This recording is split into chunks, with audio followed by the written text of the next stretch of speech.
Indicator ഇടാതെ വാഹനം തിരിച്ചെന്നാരോപിച്ച് ആലപ്പുഴ കായംകുളത്ത് യുവാക്കളെ ക്രൂരമായി മർദ്ദിച്ചു. കേസിൽ 4 പേരെ പോലീസ് അറസ്റ്റ് ചെയ്തിട്ടുണ്ട്. ഇതിൽ ഒരാൾക്ക് ക്രിമിനൽ പശ്ചാത്തലമുണ്ട്. അതിക്രമത്തിന് ശേഷം സ്ഥലത്തുനിന്ന് കടന്നുകളഞ്ഞ പ്രതികളെ പിടികൂടാൻ സഹായിച്ചത് CCTV ദൃശ്യങ്ങളാണ്.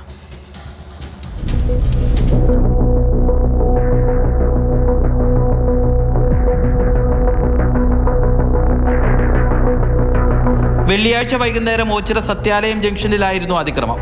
കാറിൽ സഞ്ചരിക്കുകയായിരുന്ന പ്രദേശവാസികളായ സഹോദരങ്ങൾക്കാണ് മർദ്ദനമേറ്റത്. ഇൻഡിക്കേറ്റർ ഇടാതെ വാഹനം വേഗത്തിൽ വശത്തേക്ക് തിരിച്ചു എന്നാരോപിച്ചായിരുന്നു അടിപിടി. 4 അംഗ സംഘം യുവാക്കളെ കയ്യേറ്റം ചെയ്തു. കഴുത്തിന് കുത്തിപ്പിടിച്ച് ശ്വാസം മുട്ടിച്ചു. ചെറിയ എയർഗൺ കാട്ടി ഭീഷണിപ്പെടുത്തി. ചുറ്റിക കൊണ്ട് കാറിന് കേടുപാടുകൾ ഉണ്ടാക്കി. അതിക്രമത്തിന് ശേഷം സ്ഥലത്ത് നിന്ന് കടന്നുകളഞ്ഞ പ്രതികളെ പിടികൂടാൻ സഹായിച്ചത് CCTV ദൃശ്യങ്ങളാണ്.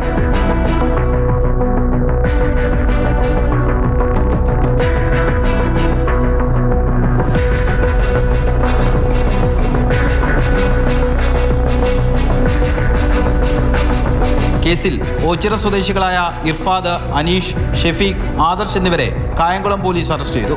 ഇതിൽ ഇർഫാദ് ഒട്ടേറെ ക്രിമിനൽ കേസുകളിൽ പ്രതിയാണ്. 4 പേരെയും കോടതി റിമാൻഡ് ചെയ്തു. മർദ്ദനത്തിൽ പരിക്കേറ്റവർ വീട്ടിൽ വിശ്രമത്തിലാണ്.